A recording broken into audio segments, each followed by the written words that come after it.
Խանավյան արդյոք հաշվարկել եք, որ նշում եք 50%-ով թոշակները կբարձրացնեք, հա, դա բավարար կլինի բոլոր թոշակառուն արժանապատիվ ապրի, որ երկրի օրինակն եք այսպես ուսումնասիրել, օրինակ ծավալել,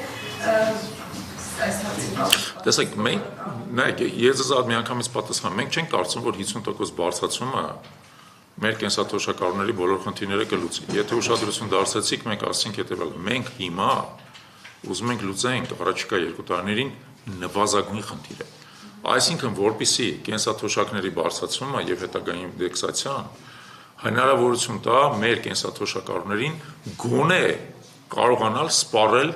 նվազագույն սպառողական զամբյուղը, գոնե։ Դա, բայց ասեմ ձեզ, դա մեր երազանքների բանը չի, հա, սահմանը չի։ Բնականաբար մենք պետք է կարողանանք ժամանակի ընթացքում այդ թիվը բարձրացնել։ Տեսեք, հիմա այս տարվա դրությամբ միջին աշխատավարձ, միջին կենսաթոշակ հարաբերակցությունը 6 անգամ է։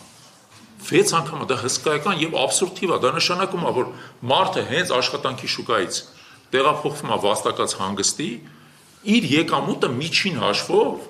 6 անգամ նվազում է, այսինքն նրա կենսամակարդակը 6 անգամ վատանում է, հա, կտրուկ վատանում է։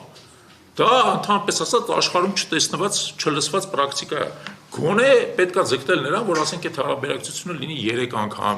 իսկ երկարաժամկետ հեռանկարում 2 անգամ։ Բայց եկեք սկսենք այն խնդրից, որը կարող ենք լուծել հիմա, որտեղ ինչի մենք հիմա պատկերացնում ենք այս խնդիրը ինչպես է լուծվում։ Մենք ձեզ ցույց տվեցինք, հիմա նորից կրկնեմ, էլի, ցույց տվեցինք 50%-ով բարձրացումը ինչ միջոցների հաշվին է տեղ ունենալու։ Եթե Հայաստանում շարունակվի դրանից հետո տնտեսական աճը, իսկ եթե եմ ասում, որտեղ այս իշխանության օրոք կասկածել է, բայց եթե մենք գանք իշխանության, շատ ավելի մեծ է հավանականությունը, որ տնտեսական աճը